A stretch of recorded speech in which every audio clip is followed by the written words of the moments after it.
One of the, I guess, in some ways, extraordinary miracles that Jesus did, because I think this kind of encounter is very alien to us in the UK. And I think it's very difficult for us really to comprehend this kind of situation. Jesus meets a man with an unclean spirit, a demon, a demoniac. And very interestingly, and it's not an unusual thing that when people are in this kind of situation, this man lived in the tombs. So it would appear that he had some kind of obsession with the dead and with death. And there was a sense that he was drawn in this direction. The passage there says also that the man had a supernatural strength. He was able to break chains. He wasn't able to be subdued. And he was clearly a very tormented man. And we also read that he was self-harming.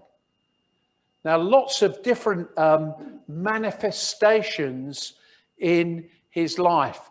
And I guess to us in a Western mindset, we would say, well, it's kind of classic mental illness. It's, maybe he's, got these different manias and all this different kind of stuff. And it's very easy to come to the scripture in that way and just say, the man is mentally ill. But then the situation changes, because Jesus spoke not to a man who was ill, but to a man who was in a spiritual conflict. It says in the ESV, he was demon possessed, and a lot of translations use that. The Greek is actually, he's demonized. And I think sometimes that term being possessed is not necessarily a helpful word to do, because it kind of, it does imply that they're owned, doesn't it? They're a possession. And in one sense, that's true, but in another sense, that's not true. Maybe we might ask this question later. What happens with a Christian? Can a Christian be demonized? Can a Christian be demon possessed? If you've got the Holy Spirit in you, how does that all work out? I'm not going to answer that question right now, because this text isn't necessarily speaking into a situation like that. But this man was clearly demonized. And as Jesus says, come out of him, you unclean spirit, he says in reply, do not torment me. And interestingly enough, he recognizes who Jesus is instantly.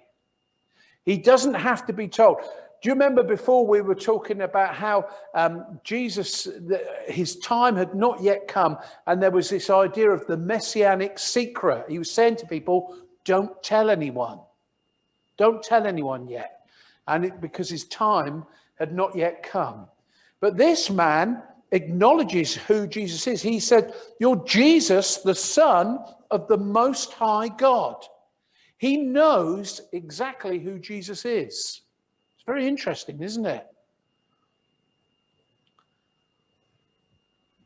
Verse just come into my mind. It didn't come in my preparation, but it's just come to my mind. But it says, you believe in God, good. Even the devil believes in him. You see, it's not enough just to believe in God. Having a belief that there is a God, a Most High God, is not something that is necessarily going to save us, is it? Here, we're told that the devil believes in God, and clearly his underlings, this unclean spirit, believed that Jesus is the Son of the Most High God. And Jesus had commanded him to come out. And then he asked the spirit to identify himself. And he gets the reply, my name is Legion, for we are many.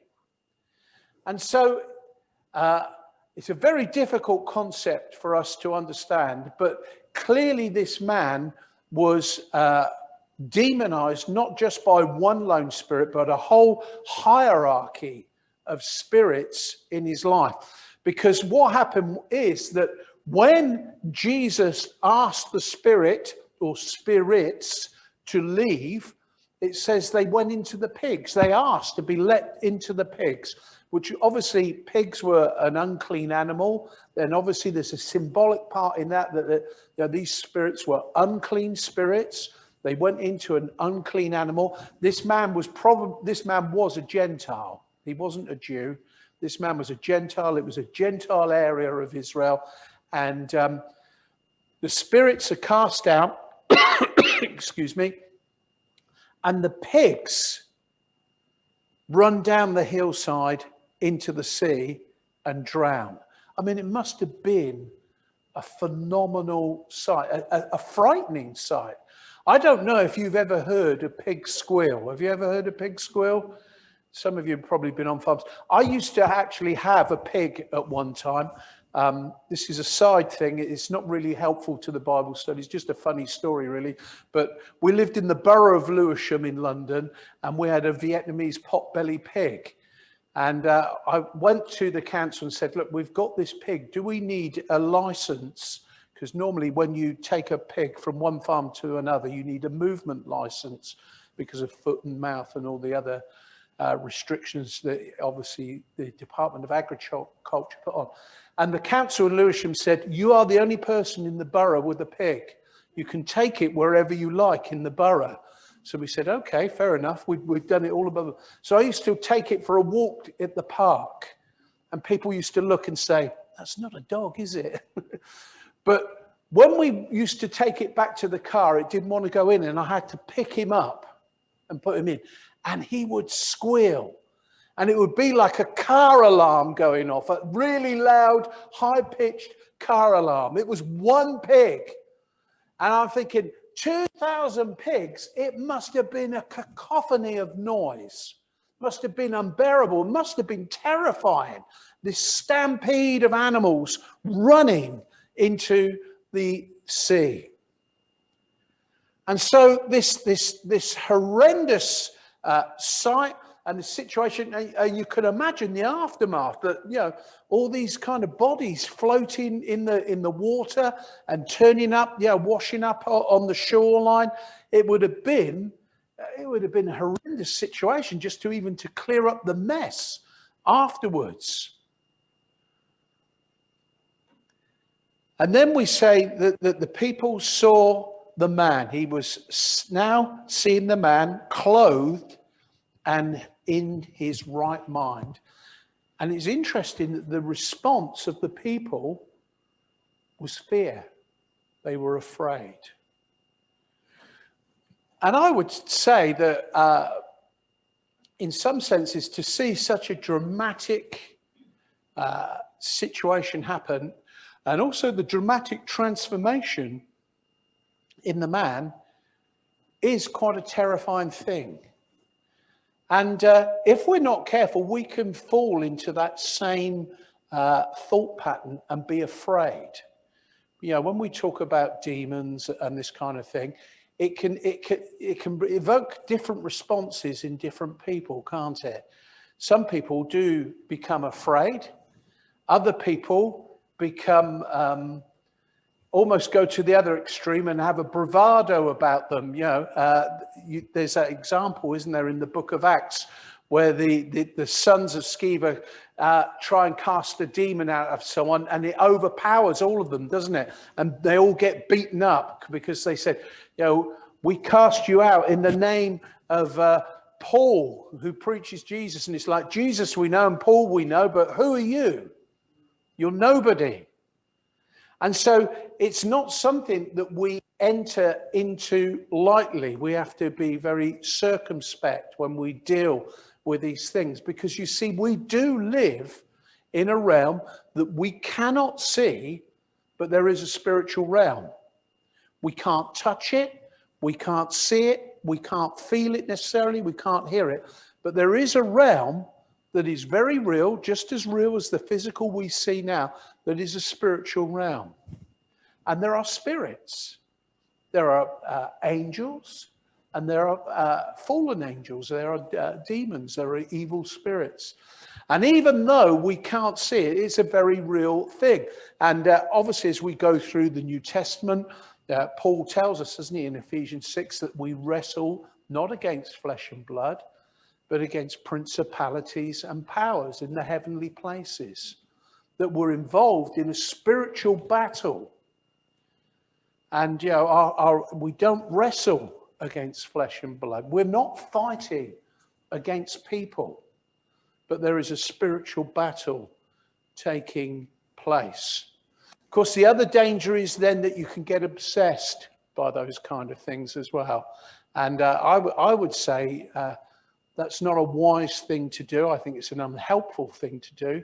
I would say these things is something that we shouldn't go looking for. But when they do occur, those kind of instances, we should be ready and confident enough to feel that we can deal with them. So this man was dressed and in his right mind. And interestingly, Jesus doesn't tell him to keep it a secret. He says to him, go home to your friends and tell them what the Lord has done for you. You see, this man was a Gentile, he wasn't a Jew. And in a way, this, although it's a very real event, it was illustrating the expansion of the kingdom from beyond the nation of Israel to touch the Gentiles, and obviously ultimately to go to the ends of the world, to go to all the nations. Now, you see, our worldview now dictates how we interpret this miracle. You see, if you've got a secular, dare I say it, pseudo-scientific worldview, you will try and say this man just had a mental illness. But, and you would say, well, Jesus was demonstrating that he was the Messiah. He was showing how he loves all people. He was against sin and all these kind of things. But I would say as Christians, we mustn't take that secular worldview. It seems to me that wherever you live in the world, depending on how secular the worldview is, I think it affects the church. So the more secular you are, the more less likely the society you are, the more less likely you are to believe in the supernatural, the more less likely you are to believe in the spiritual realm. You see, Jesus was demonstrating that he is at the top of a spiritual hierarchy. He has the name above all names, that at the name of Jesus, every knee will bow and every tongue will confess that Jesus Christ is Lord. And in a sense, we see that happening there, don't we? Even though this is not someone who's saying, the demon is not saved, but he is confessing that Jesus Christ is Lord. And he has to bow before him. He has no option. Jesus is at the top of the spiritual hierarchy. And this is a power encounter, a very real power encounter between Jesus and one of his adversaries' underlings. And of course, Jesus powerfully defeats him. The spiritual realm is real. Now, here's the thing. As Christians, we don't experience it very much in this nation. If you're to go into different cultures and different parts of the world, and you've got to remember this, that most Christians don't live in the West anymore. Most Christians have a very different experience to what we experience. What we can think is, we think our Christian experience is the normal Christian experience. I would suggest sometimes in the West, our experience is a subnormal experience because we don't see the supernatural, because in a sense, we feel that we don't need it. Dare I suggest that? I have occasionally come across these things, normally in the context of mission. I remember one occasion that I'll share with you. I was in Paphos in Cyprus with my friend Mike Vickers, and we'd walked that day is interesting. We're in somewhere that's in the Bible. Do you know what I mean? One of these kind of situations. We'd actually visited a place where allegedly Paul had been flogged and whipped. And so we'd walked up and we came to a shopping centre, and there was like a big balcony at the top on the outside, and there was a Costa Coffee. And I don't know about you, but when you see a Costa Coffee, it's like a little oasis, isn't it? So we parked our cross up, we went up to the Costa Coffee, and when we got there, we saw the man that we'd stayed with the night before, and we were going to stay with him that night as well. And he was with a friend.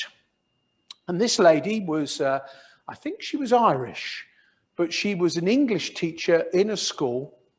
And we sat down and we had coffee and we started just chatting generally.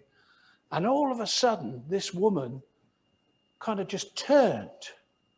But one minute we were having a pleasant conversation.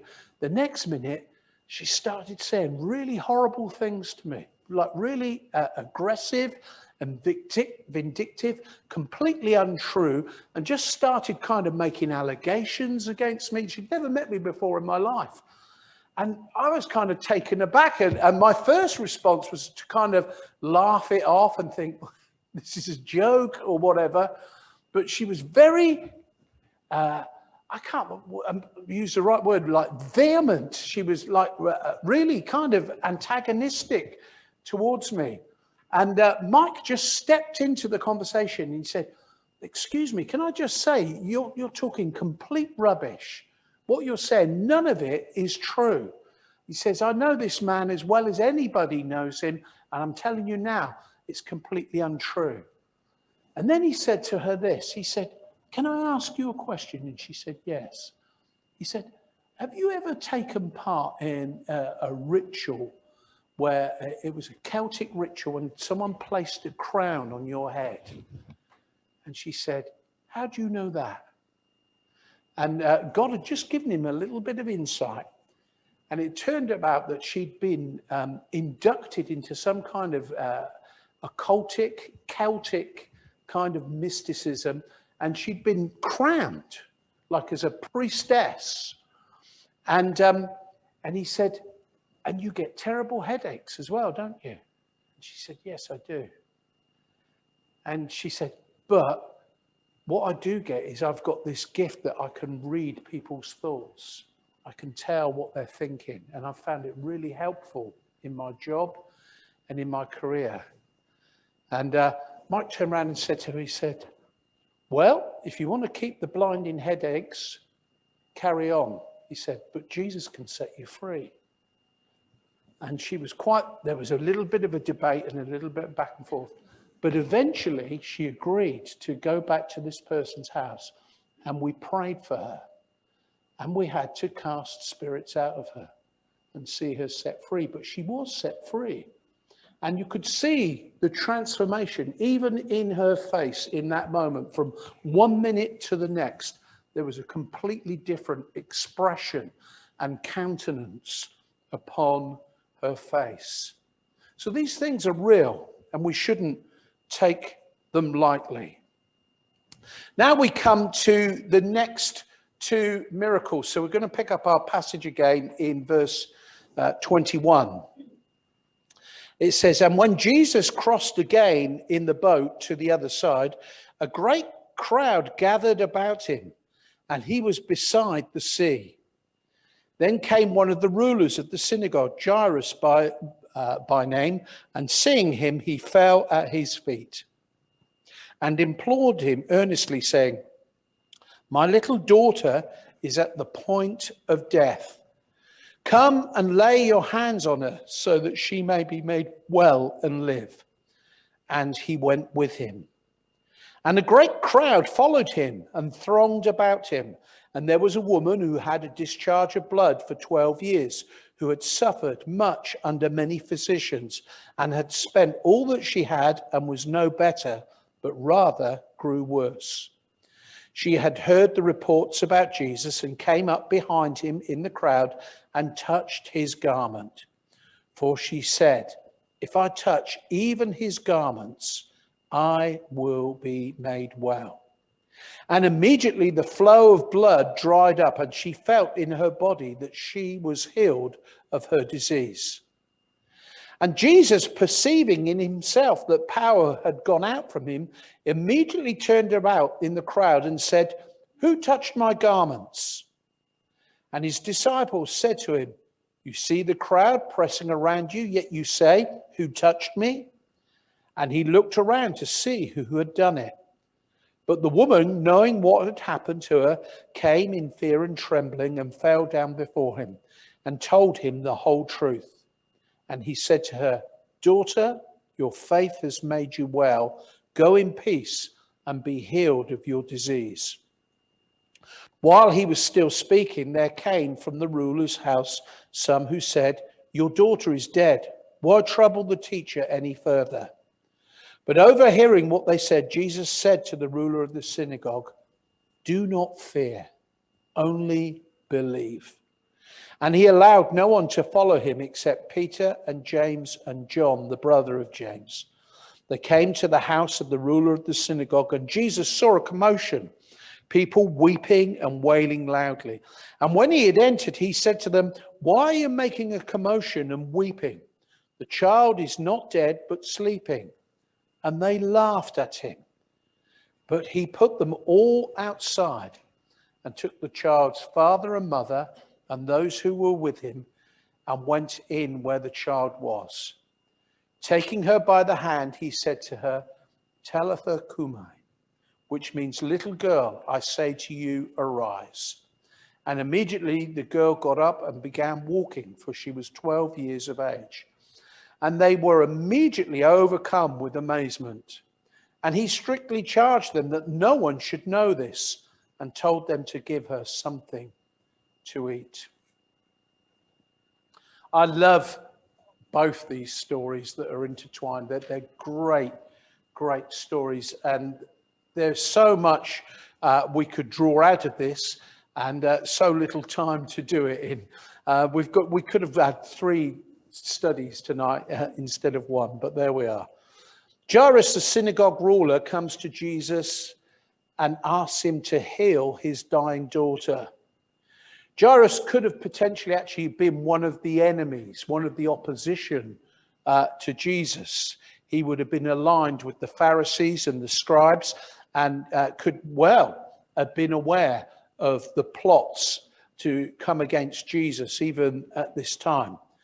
But he had heard and possibly seen Jesus' miracles. And so, seeing and hearing what Jesus was about, he came to Jesus to implore him to heal his daughter. Jesus agrees to go with him. We read the crowd was pressing in on Jesus, and a woman out of the crowd reaches out and touches his garments, his clothes. This woman has been ill for 12 years. It would appear that it was probably a gynecological situation with the issue of blood. And of course, that would have, according to the Levitical laws, made her be regarded as unclean. And so technically, she should not have touched Jesus. Okay? That's very clear. And so that for her, there was a big issue here. In A, she shouldn't have touched him, but then B, she confessed to touching him. And she could have opened herself up to be punished as a result of that. But what happened is she touched him. She says, "Even if I touch his garments, I will be made well." And she was immediately healed, immediately, instantaneously. Very interestingly, Jesus perceives that power had gone out of him. And he asks the question, "Who touched me?" Who touched me? Not necessarily who physically touched, but who touched him with faith. unprejudiced power flows out of Jesus. You see, this wasn't a sovereign act of God. This wasn't Jesus taking the initiative and sovereignly healing someone. This was someone coming to Jesus in faith. And it's a very interesting thing, isn't it? Because as we read all the different accounts of the miracles in the New Testament, particularly Jesus' miracles, we are challenged with this whole idea of faith.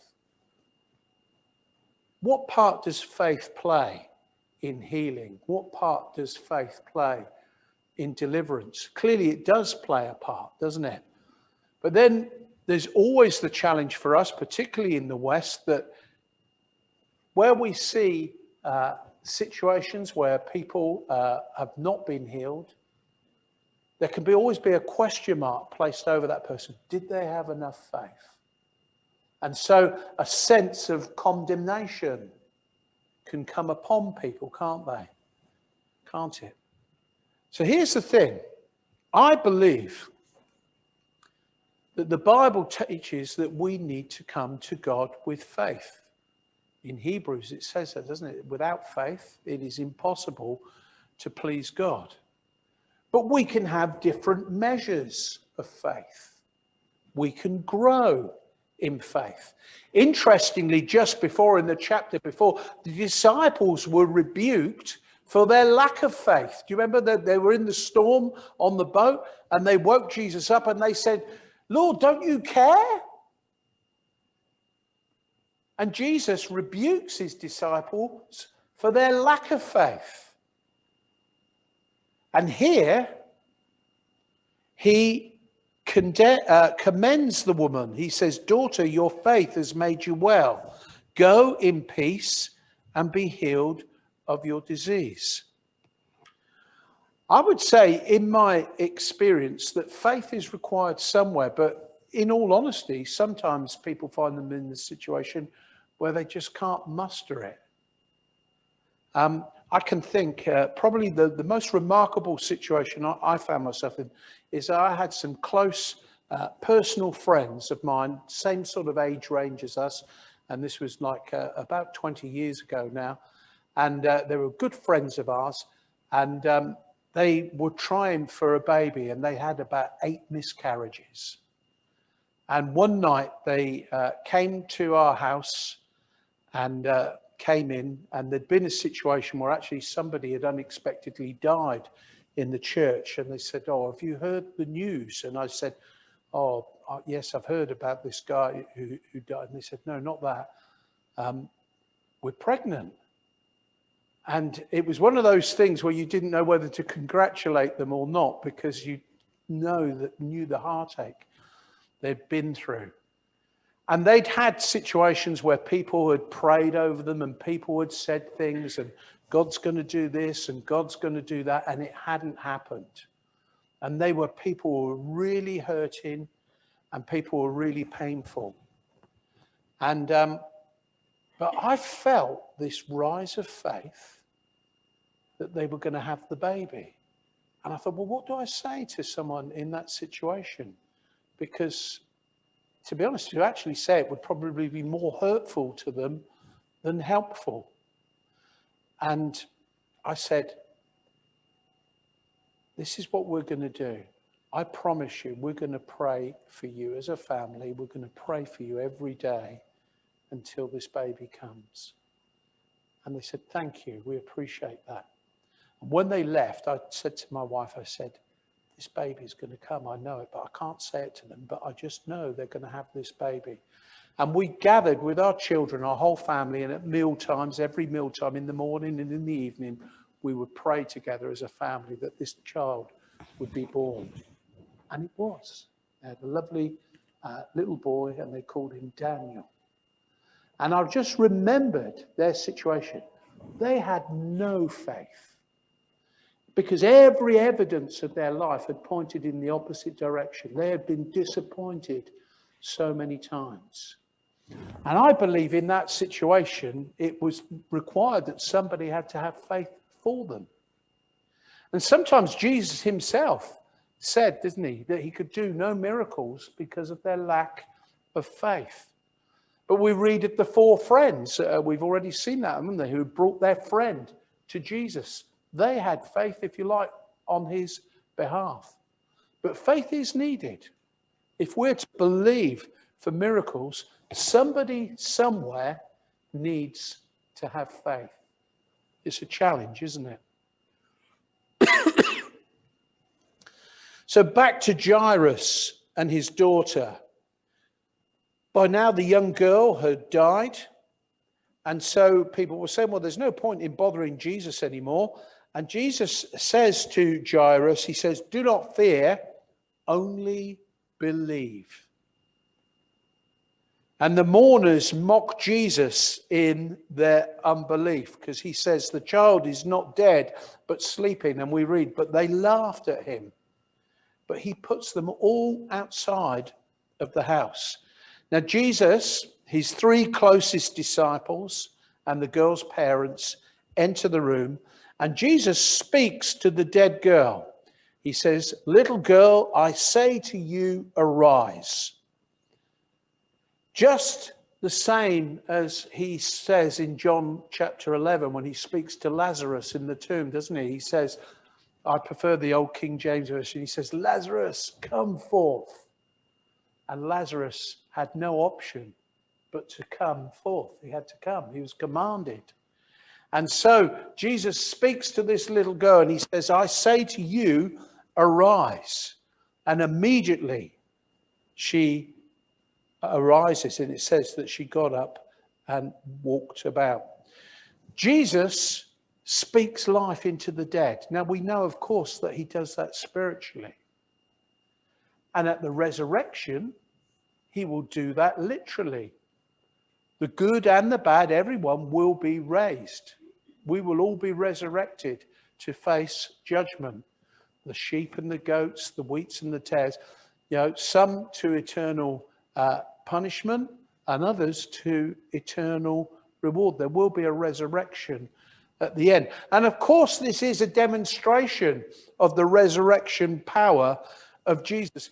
But it's also a sign of the compassion and the power and the love of Christ, because Jesus is able to raise the dead.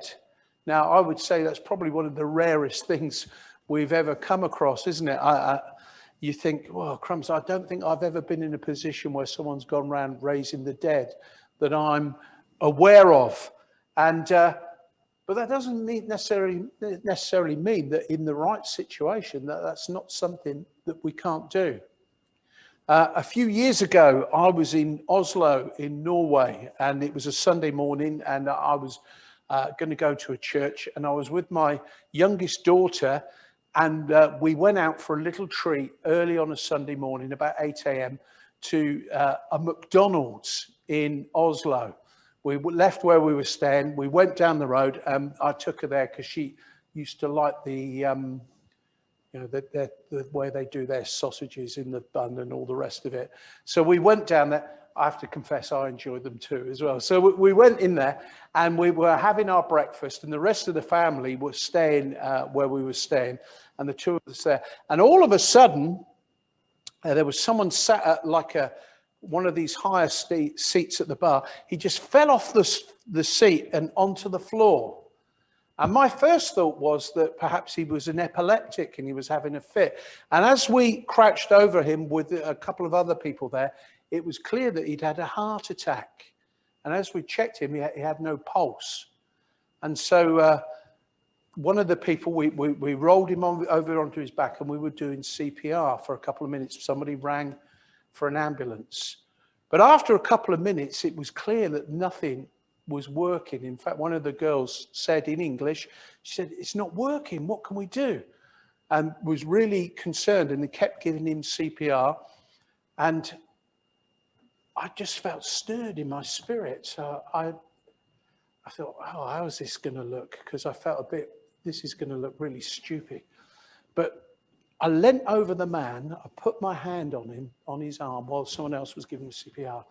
And I'd heard a story of somebody being raised in a car accident, been run over. And I just said, Spirit of death, I rebuke you in the name of Jesus. And I say to you, man, now, I say, come forth, come to life. And I kid you not, there was no pulse, but suddenly he spluttered and started to breathe. And he was semi-conscious. He wasn't conscious to talk, but he didn't need CPR anymore. Within a few minutes, the ambulance arrived and people came and they got him on the stretcher and they put him in an ambulance and he was breathing. Now, I'm not saying I raised the dead or anything like that, but I am saying that as Christians, we do have authority in these situations. Of course, death will come to us all.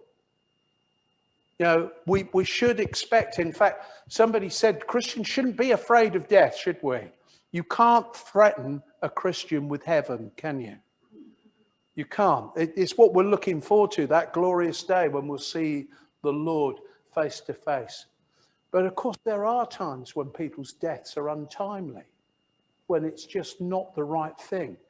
And there is, I believe, as Christians, we should confront death in those situations and say, I'm not having it.